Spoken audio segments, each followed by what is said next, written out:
Él y gozar de sus delicias, de su gracia y su poder. Solo Cristo satisface toda mi necesidad. Solo Él es suficiente, nada me puede faltar.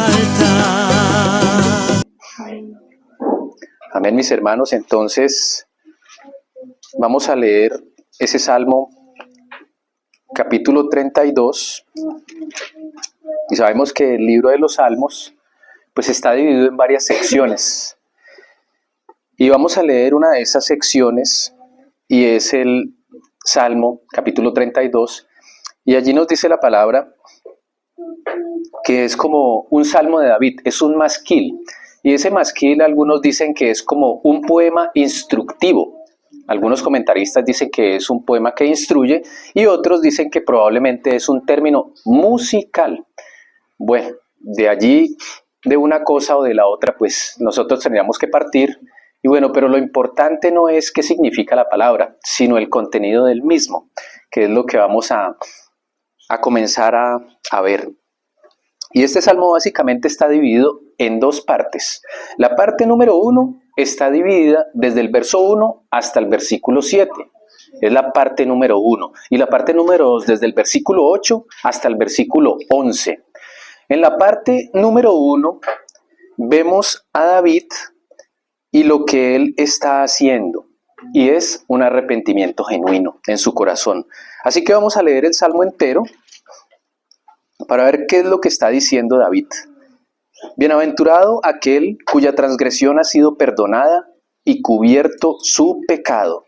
Bienaventurado el hombre a quien Jehová no culpa de iniquidad y en cuyo espíritu no hay engaño.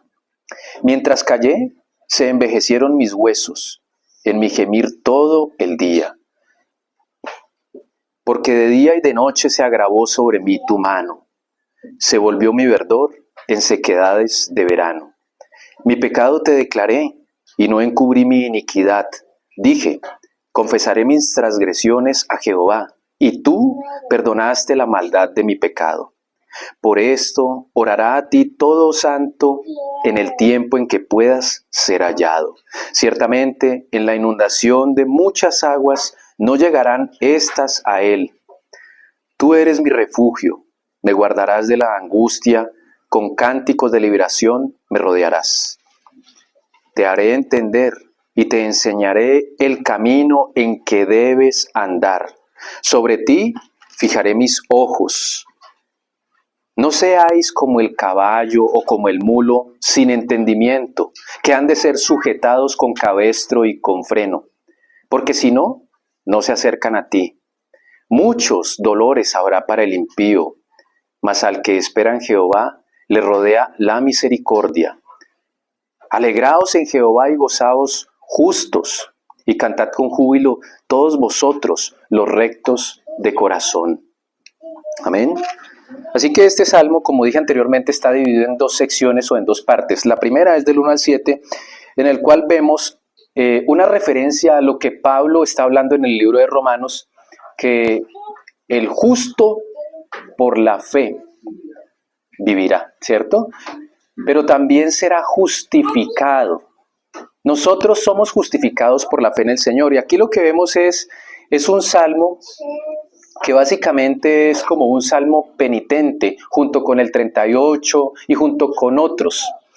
Ahora, penitente es un salmo de arrepentimiento en el cual David, por causa de su pecado, está yendo al Señor y rogándole, suplicándole ese perdón que necesita.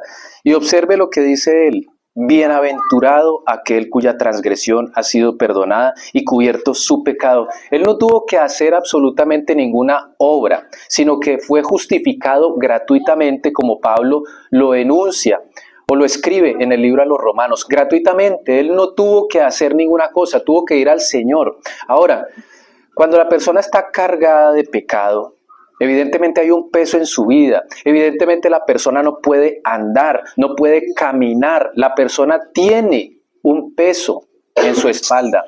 Y esto me recuerda en este mismo instante el libro del progreso del peregrino, que fue escrito por John Bunyan hace varios siglos atrás, y relata la historia de los creyentes, o de un creyente por lo menos, pero que nos refleja a nosotros en este tiempo, y es el creyente andando con un bulto en su espalda, un bulto gigante, y ese bulto no le permite movilizarse hasta que él de alguna manera se deshace de ese bulto o de lo que tiene en su espalda que pesa para que él pueda movilizarse con libertad. Y es un peso que él tiene, pero él a su vez como que no entiende que tiene ese peso. Y ese peso pues evidentemente refleja nuestra condición caída, nuestro pecado. Por eso David dice, bienaventurado aquel cuya transgresión ha sido perdonada y cubierto su pecado. Bienaventurado el hombre a quien Jehová no culpa de iniquidad. Ya no hay culpa, ahora es una alegría extrema, es una paz que viene al corazón del hombre, al corazón del Hijo de Dios. Tiene paz porque tiene la certeza de que ahora ha sido perdonado. Pero mire, si no existe la certeza en el corazón del creyente, ¿cómo va a poder experimentar la felicidad? ¿Sabe lo que significa bienaventurado? Que ya lo hemos dicho en otras oportunidades, significa dichoso, feliz, en extremo feliz, sumamente feliz. ¿Por qué? Porque ha sido perdonado, porque su pecado ha sido cubierto. Hay una seguridad en su corazón, pero esa seguridad solo se puede traer a nuestra vida por la fe en la obra del Señor Jesucristo. O sea que no hay otro medio por el cual nosotros podemos tener esa seguridad. Sin embargo, allí él mismo dice que en el versículo 3 que mientras cayó se envejecieron mis huesos en mi gemir todo el día, porque de día y de noche se agravó sobre mí tu mano, se volvió mi verdor en sequedades de verano. Mire, el pecado trae unas consecuencias devastadoras a la vida de todo hijo de Dios. Se reduce la expresión de Cristo en la vida del creyente cuando el pecado no es llevado a los pies de Cristo. Y lo que está diciendo es que, de hecho, como lo relata también el Salmo 38, la mayor parte de causas de enfermedad en algunos creyentes, no en todos, es el pecado. ¿Por qué? Porque el pecado trae en sí un envejecimiento, trae en sí una sequedad a la vida del creyente que no le permite ir avanzando. Sin embargo, David está extremadamente feliz y extremadamente dichoso en esos 7 primeros versículos. Tanto así que su felicidad es por esa fe que reposa en su corazón debido a la obra que el Señor hizo y le perdonó. Él no tenía que hacer absolutamente nada, sino que fue a los pies del Señor. Pero ahora a partir del versículo 8, hay otro contexto distinto. Pareciera que no fuera el mismo David hablando, sino que es el Señor hablando a través de los labios de David. Es el Señor quien tomó el corazón de David para que él pudiera expresar lo que dejó escrito allí. Entonces estos son precisamente los versos que vamos a utilizar para comenzar a cavar un poquito en medio de todo esto. Y observe lo que dice en ese verso 8, voy a leer los dos, verso 8 y 9. Y eso es lo que quiere el Señor para todos nosotros. Te haré entender y te enseñaré el camino en que debes andar. Sobre ti fijaré mis ojos.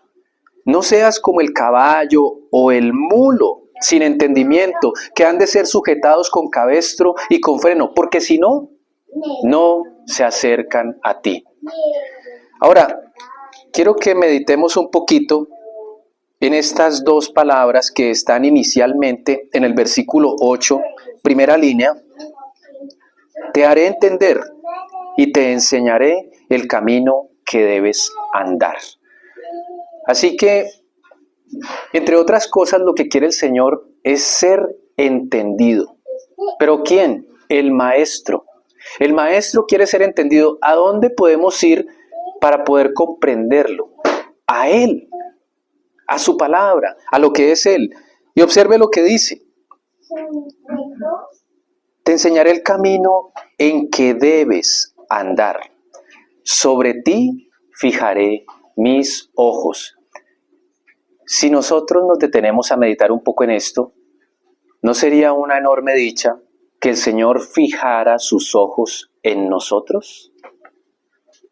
Pero ¿quién es digno de que sus ojos, que son como llama de fuego, observen la debilidad y la pequeñez humana que hay en nosotros? ¿Quién es digno? Solo aquel que se deja enseñar. Solo aquel que quiere o puede estar a los pies de Cristo, que tenga en su corazón el deseo de estar atento a su voz, escuchando y guardando todo lo que Él quiere transmitir al corazón de la persona. Este salmo era uno de los preferidos de San Agustín, y claro, también de los míos. Pero junto con el Salmo 51, nos hablan de lo pequeños que somos y de nuestra condición caída. ¿Cómo somos nosotros? Y a veces cómo somos de necios, a veces cómo somos no solamente débiles porque fuimos concebidos en debilidad, sino además cómo llegamos a ser nosotros incluso soberbios frente a lo que el Señor quiere transmitir a nosotros. ¿Cómo es que nosotros a veces, escuchando la misma voz del Señor, como que le confrontamos y hacemos lo contrario que Él está diciendo? Sin embargo, el Señor dice que nos va a hacer entender y nos va a enseñar. Pero hay algo muy curioso, que el Dios Todopoderoso quiso enseñar a su pueblo a través de las proezas en Egipto y hacer ver la libertad de la esclavitud en la que ellos estaban. Recuerde todas esas proezas que hizo el Señor y cómo el pueblo tuvo que incluso ser sometido más de lo que fue sometido al principio, porque recuerde que esa libertad que posteriormente ellos iban a disfrutar tuvo un precio enorme y fue la duplicación del trabajo. Recuerde que ahora ellos no solamente tenían que hacer los ladrillos, sino ir a recoger la paja. Y llama muchísimo la atención que Él dice que no seamos como el caballo o el mulo, sin entendimiento, que han de ser sujetados con cabestro y con freno, porque si no, no nos acercamos. Quiere decir que el Señor ahora va a tener que utilizar unos elementos, en algunos casos, para hacer que la persona regrese nuevamente al camino que el Señor había demarcado. Él desea guiar. ¿Sí? El caballo o el mulo necesitan de un bozal, necesitan de un freno, porque son esos instrumentos que van a comenzar a guiar a este animal. En otras palabras, necesitan un correctivo para entender cuál es la voluntad de su amo. Estos animales, sin tener un correctivo, no van a poder seguir el camino que su amo les está demarcando. Ellos lo necesitan, pero el Señor está diciendo que no seas como el caballo o el mulo. ¿Por qué? Porque estos animales no tienen entendimiento. Hay algo curioso y es que los animales no tienen espíritu. Y es el espíritu en el que va depositado el entendimiento que Dios comunica a los suyos. Ahora veamos lo que dice el Salmo 34:11 y observe lo que está diciendo. Preste atención. Venid, hijos, oídme. El temor de Jehová os enseñaré. Qué interesante. Que en la primera parte que nosotros estamos viendo dice, te haré entender y te enseñaré. Y en el Salmo 34:11 comenzamos a encontrar la primera respuesta a lo que el Señor quiere enseñar a sus hijos. Observe, venid. Él quiere que vayamos a Él. Hijos, oídme. Es decir, que tiene que estar presto el oído para recibir lo que el Señor quiere transmitir. El temor de Jehová os enseñaré. Qué interesante lo que el Señor quiere que nosotros aprendamos y es su temor. ¿Sabe algo? Y normalmente cuando la persona hace algún ejercicio de alguna situación, lo hace sin temor al Señor. Porque el que no tiene temor del Señor siempre se ensoberbece o se enaltece. Recordemos nuevamente, Faraón. Es como si el Señor le hubiese dado 10 oportunidades, pero en esas 10 oportunidades su corazón fue endurecido. Su corazón no quiso darle la libertad al pueblo, sino hasta la última plaga, es decir, hasta la última oportunidad. Pero cuán necio y cuán terco fue este hombre. Incluso el mismo Moisés, no vamos a decir que fue terco porque la Biblia dice lo contrario, dice que fue fiel en todo en relación a la casa del Señor, fue hombre fiel.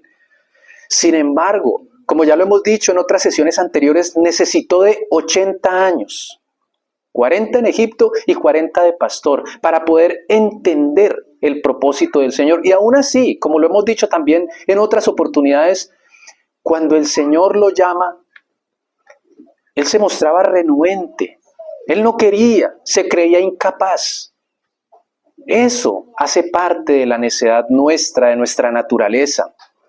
Pero lo que el Señor quiere mostrar es su grandeza y su temor, que nosotros realmente veamos quién es Él. Ahora, ¿qué es lo que produce temor al ser humano? ¿Qué puede producir temor? A veces hay temor a la muerte.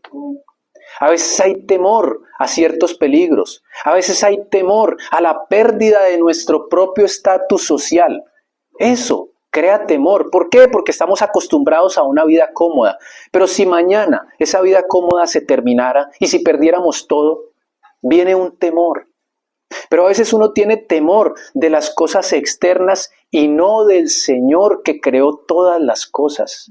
¿Se da cuenta?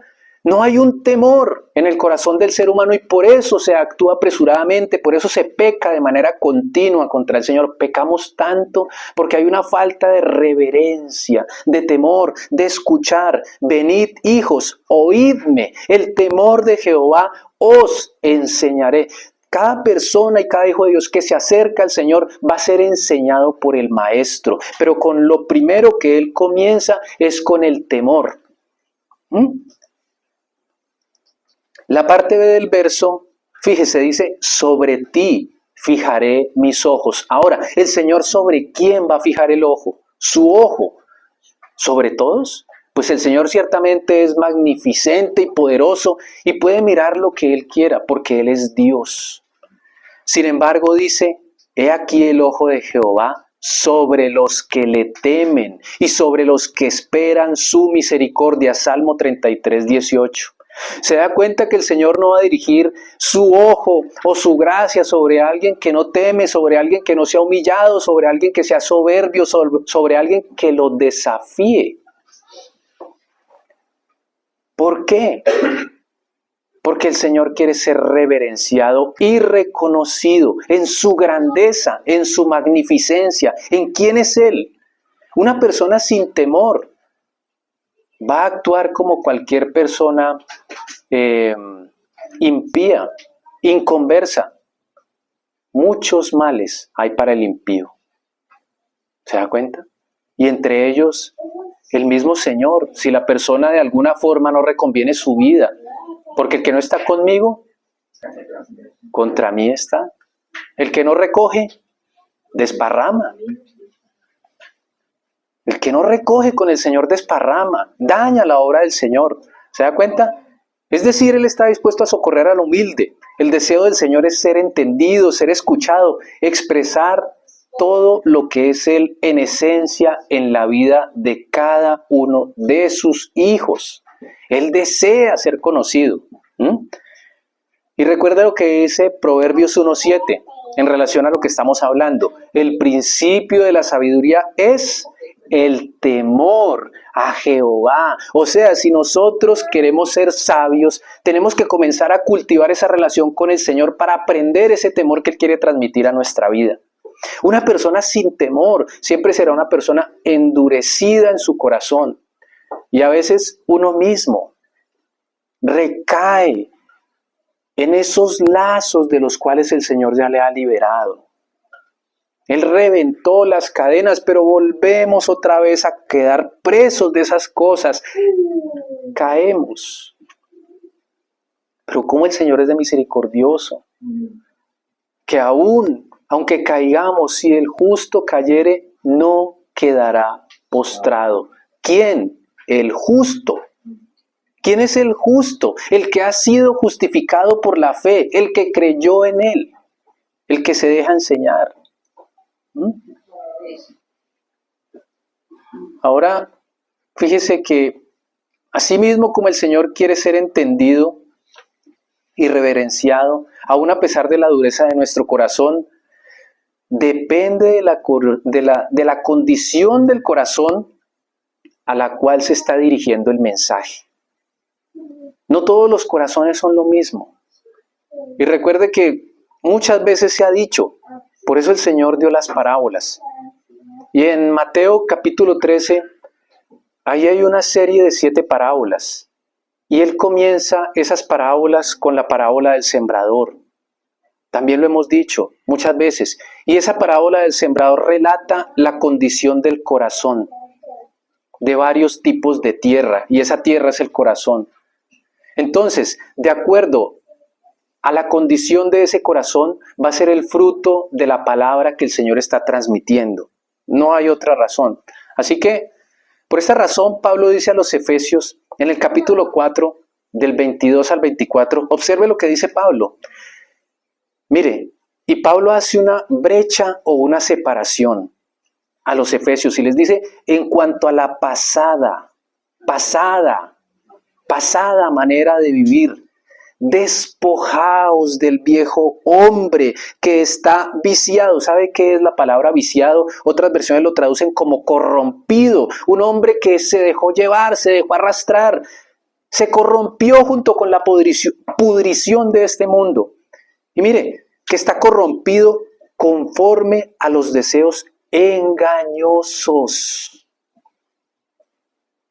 ¿Qué le parece a usted que el hombre se corrompió por causa de los deseos que engañaron su propio corazón?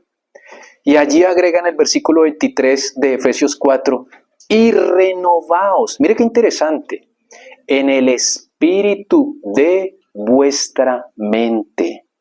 El entendimiento del Hijo de Dios comienza en el espíritu, en su mente. Y el versículo 24, y revestidos del nuevo hombre, creado según Dios en la justicia y santidad de la verdad. En otras palabras, deje que el Espíritu lo renueve los pensamientos y las actitudes. ¿Pero cuál espíritu? ¿Mi espíritu? No, el Espíritu Santo de Dios es el único que puede renovar nuestro entendimiento, es el único que puede renovar nuestra vida. Si nosotros le damos lugar al Espíritu Santo, seremos completamente liberados. Donde está el Espíritu, allí hay libertad. Él es el que produce la ruptura de las cadenas, Él es el que produce la regeneración en la vida del hombre, de todo hijo de Dios, de todo creyente. Ayer estaba escuchando yo a un hermano y este hombre es americano y creo que predica en España. Es un canal interesante y allí está la que lo entrevista. Y la que lo entrevista le hace la siguiente pregunta: ¿es posible evangelizar sin el Espíritu Santo? Y entonces él la observa y le dice, claro, sí es posible. Y lógico, es posible, ¿cierto? O pues claro, es posible evangelizar. Uno puede llevar una palabra a una persona. Es más, he visto personas, les cuento otra cosa. Hay un amigo que vive también en otro país y me llamó estos días y me dijo, bueno, necesito el número de una fundación cristiana, porque es que hay un amigo que está desesperado y ya han intentado en otras denominaciones. Con otros métodos, dice él, pero yo quiero una fundación cristiana, han intentado en otras fundaciones que no son cristianas. Entonces él dice, pero yo quiero una fundación cristiana porque yo pienso que Dios lo puede cambiar. Él está apartado de Dios y él está haciendo de las suyas. Entonces yo le hago la pregunta, ¿y qué le hace pensar a usted que una fundación cristiana lo puede ayudar? Él dice, estando apartado de Dios, él dice, porque yo sé que Dios puede cambiar su vida. Me parece interesante que una persona que tiene su vida opacada y apagada, ahora quiere como ayudar a una persona que está peor que él, pero que realmente él está apartado de Dios. ¿No es interesante esto? Así que esta mujer le pregunta al predicador que si es posible evangelizar sin el Espíritu Santo, y la respuesta del predicador es, claro que sí, se puede. Cualquier persona puede evangelizar, pero serán palabras vacías. Porque lo que la persona no tiene, no lo puede dar. Entonces él dice que en una oportunidad, eso fue hace como un mes, se pusieron a orar. Señor, llénanos de tu Espíritu Santo. Llénanos de él, Señor. Y comenzaron a orar y a orar. Y un día, reunidos, estaban de rodillas. Y cada uno estaba en su casa. Ni siquiera estaban juntos como estamos nosotros acá. Y cada uno estaba en su casa. Y ese día, él sintió que la habitación se llenó. Y dice, al día siguiente, todo fue diferente. Hubo poder en la palabra. Hubo vidas transformadas. Hubo gente quebrantada. Hubo personas que entregaron su vida a Cristo. No necesitó del discurso elaborado. No necesitó de una cantidad de estudios durante horas, tiempo. No, porque el Espíritu Santo lo que hace es investir de poder, de lo alto, de autoridad. Y estas señales seguirán a los que crean en su nombre. Sobre los enfermos impondrán las manos. Liberarán a los endemoniados. Llevarán el evangelio. Bautizarán. Entonces, se da cuenta que a eso es a lo que se está refiriendo el apóstol Pablo cuando dice en Efesios capítulo 4, versículo 24, y vestidos del nuevo hombre, creados según Dios en la justicia y santidad de la verdad. Así que Pablo lo que hace referencia es que en cuanto a la pasada manera de vivir, quítese todas esas prácticas de encima, déjelas, abandónelas, corte eso en su vida, que es lo que lo tiene ligado, apresado y encadenado y que no le deja avanzar en el Señor.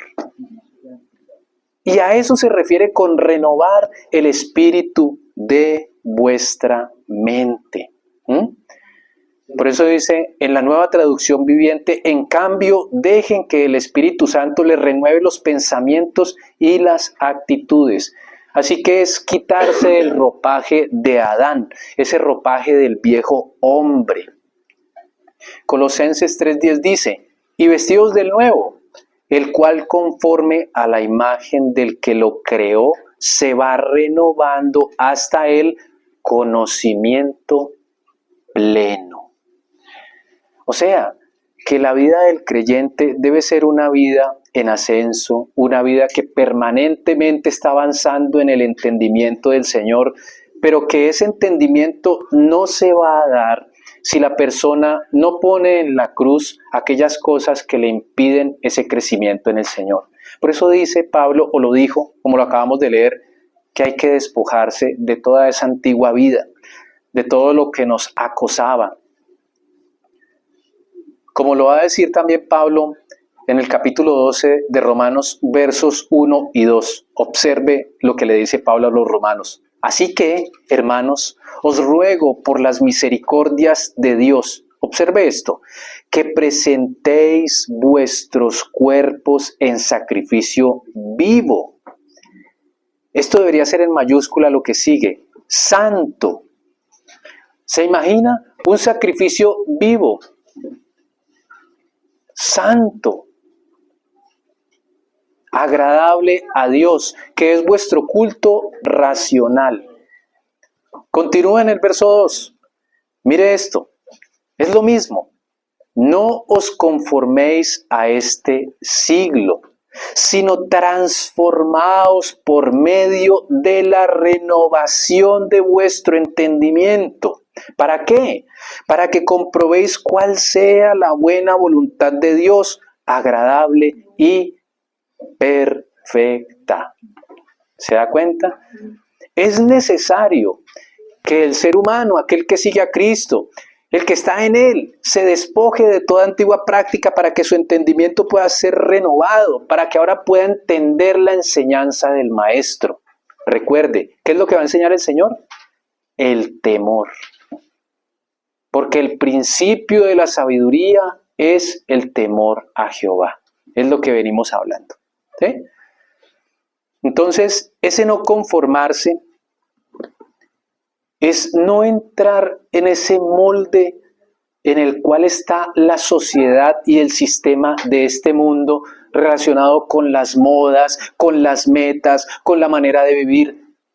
Eso significa no conformarse a este siglo. O sea, que usted haga parte, no haga parte de ese ciclo, que no siga la conducta regular de la corriente de este sistema que está caído. No. Y mire lo que dice 1 de Pedro 1:14 en relación a esto. Como hijos obedientes, no os conforméis a los deseos que antes teníais estando en vuestra ignorancia. Porque ya no hay ignorancia, porque ahora la luz del Evangelio ya debe brillar en el corazón de nosotros. Ahora llegó el Señor trae luz, y donde hay luz, no hay tinieblas, o las tinieblas se disipan. ¿Se da cuenta? Entonces, ese conformarse, como ya lo leímos, o como lo hemos dicho, es estar separado de todo el sistema que va en relación a un mundo caído que puede contaminar mi vida. Y hay cosas que hay que abandonar, porque hay cosas que uno no se da cuenta y que le van haciendo daño. Y aunque sean pequeñas y que para nosotros sea como algo minúsculo, algo sencillo, no, esto no tiene nada, hagámoslo. No, son cosas contaminantes que no glorifican al Señor. Alguna vez hablamos también y bueno, yo sé, mis hermanos, que uno no tiene que ser religioso, yo lo sé, pero sí hay cosas que necesitan un límite. Y por ejemplo, bueno, lo que uno escucha, ¿qué escucha? ¿Qué ve? ¿Qué está viendo que no glorifica al Señor? ¿Qué está viendo que no le da fruto a la vida? ¿Qué está viendo que endurece su corazón? ¿Qué escucha que lo aparta de glorificar al Señor?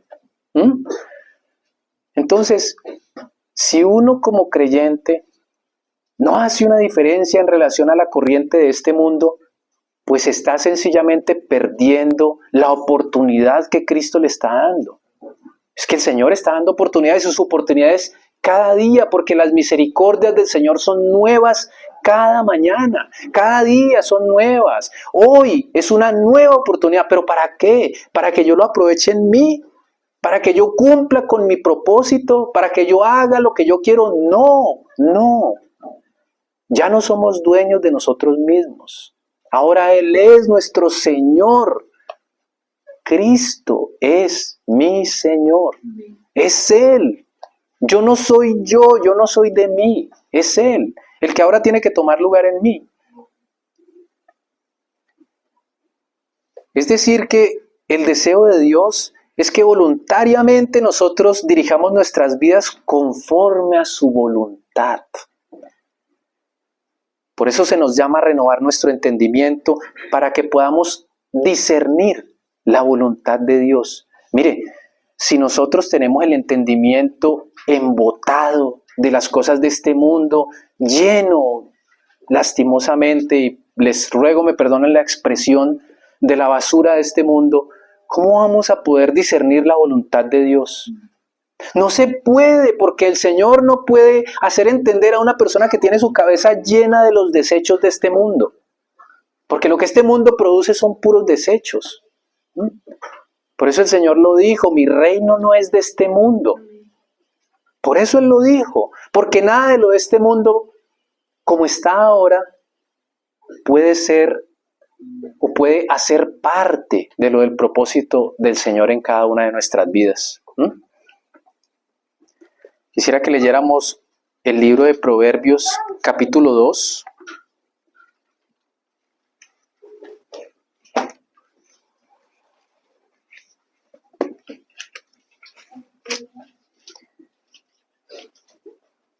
Y preste atención lo que escribe Salomón, un hombre que pudo recibir la instrucción del Señor y su sabiduría en algunos de sus escritos, y cómo estos proverbios son tan ricos, de igual manera los salmos, que son supremamente ricos. Pero observe lo que dice aquí en el capítulo 2 de Proverbios. Dice: hijo mío, si recibieres mis palabras. ¿Sabe qué me recuerda esto? Me recuerda a los evangelios, cuando dice que muchos no lo recibieron. Muchos de ellos no recibieron al Señor. Hijo mío, si recibieres mis palabras y mis mandamientos guardares dentro de ti, haciendo estar atento tu oído a la sabiduría, si inclinares tu corazón a la prudencia, si clamares a la inteligencia y a la prudencia dieres tu voz, si como la plata la buscares y escudriñares como a tesoros, entonces, observe, entonces entenderás el temor de Jehová y hallarás el conocimiento de Dios. Y observe lo que dice el verso 6. Porque Jehová da la sabiduría y de su boca viene el conocimiento y la inteligencia. Él provee de sana sabiduría a los rectos, escudo a los que caminan rectamente. Él es el que guarda la vereda del juicio y preserva el camino de los santos. Entonces entenderás justicia, juicio y equidad y todo buen camino. ¿Se da cuenta que hay que buscar el temor del Señor? Hay que tener el oído atento, hay que estar a sus pies. ¿Y qué es lo que quiere entonces el Señor enseñar según lo leímos? Te haré entender y te enseñaré el camino que debes andar.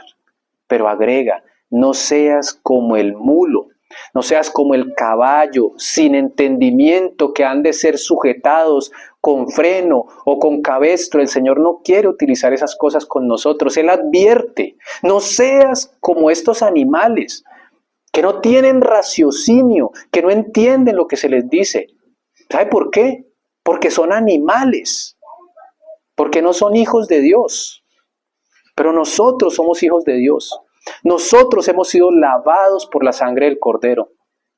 Esa es la gran diferencia. Ahora, ¿quién es el que entiende? Primera los Corintios 2, 11 al 14, mis hermanos.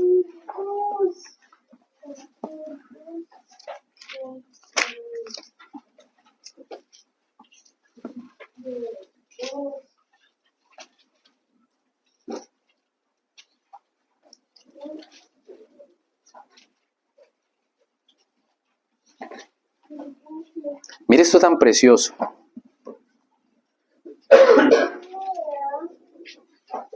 Lo voy a leer desde el 6, 2:6. Observe esto. Sin embargo, hablamos sabiduría entre los que han alcanzado madurez. Y sabiduría no de este siglo, ni de los príncipes de este siglo que perecen, mas hablamos sabiduría de Dios en misterio, la sabiduría oculta, la cual Dios predestinó antes de los siglos para nuestra gloria, la que ninguno de los príncipes de este siglo conoció, porque si la hubieran conocido, nunca habrían crucificado al Señor de gloria. Qué interesante, ¿no? No lo habrían crucificado, antes bien, como está escrito, cosas que ojo no vio, ni oído oyó, ni han subido en corazón de hombre, son las que Dios ha preparado para ¿quiénes? Para los que le aman. ¿Se da cuenta? Pero Dios, mire esto, pero Dios nos las reveló a nosotros por el Espíritu, con mayúscula. El Espíritu todo lo escudriña, porque el Espíritu todo lo escudriña, aún lo profundo de Dios. Porque ¿quién de los hombres sabe las cosas del hombre, sino el Espíritu del hombre que está en él? Así tampoco nadie conoció las cosas de Dios, sino el Espíritu de Dios. Y nosotros no hemos recibido el espíritu del mundo, sino el Espíritu que proviene de Dios, para que sepamos lo que Dios nos ha concedido. Ahora, ¿de qué está hablando esto? Está hablando de la persona que no ha endurecido su corazón a las palabras del Señor y que es dócil y recibe la instrucción del Maestro. Y esa misma palabra va transformando y renovando el entendimiento y va haciendo que nosotros nos quitemos ese ropaje de Adán para ser vestidos del nuevo hombre, el que es según y conforme a la voluntad de Dios y es el único que es aceptado. Cuando esto ocurre, la persona ve y se produce una renovación de vida, es decir, una regeneración, un nuevo nacimiento. Ahora el Espíritu Santo mora en la vida de la persona. Ahora ese Espíritu es el que le va a conducir y va a hacer que reciba y va a hacer también que pueda guardar la palabra del Señor. Ezequiel 36 lo dice, que el Señor nos lavará y que nos dará un corazón de carne y va a reemplazar ese corazón de piedra por uno de carne y que va a hacer que venga su Espíritu y more en nosotros para que podamos guardar su ley. ¿Se da cuenta que todo es un proceso y una escalinata en la vida del creyente? Pero todo comienza con reverenciar la grandeza y la naturaleza del Señor, tener un temor hacia Él, guardarnos de la corriente de este mundo que es la que quiere arrastrarnos a todos. Porque el Señor nos ayude, mis hermanos, y podamos entender su palabra. Amén. Amén, hermanos. Vamos a orar. Vamos a orar por la palabra, para que el Señor nos dé sabiduría, para que aprendamos a conducirnos. Querido Padre, te damos muchas gracias por este tiempo, un tiempo maravilloso, Señor, un tiempo de reflexión, tiempo en el que queremos entender, Señor, los propósitos tuyos para nuestra vida, Señor. Queremos entender más allá de lo que nuestros ojos pueden ver, que tu Espíritu Santo pueda revelarnos aquello que tú has preparado, Señor, para nosotros, aquellas cosas que has reservado, Señor. Pero guárdanos de la corriente de este mundo que está en caída y en picada, Señor. Guárdanos de nosotros mismos, de nuestro propio consejo y de un corazón engañoso, Señor. Te rogamos que tu palabra quede sembrada en buena tierra, Señor, y que pueda producir fruto abundante, Señor, no solo para nuestra vida, sino para los nuestros, Señor. Que ellos puedan ver en nosotros, Señor, esos hombres y mujeres, Señor, guiados por ti, Señor, entendiendo tu propósito y entendiendo, Señor, todo aquello a lo que tú nos has llamado. En el poderoso nombre de tu Hijo te damos gracias, Señor. Amén.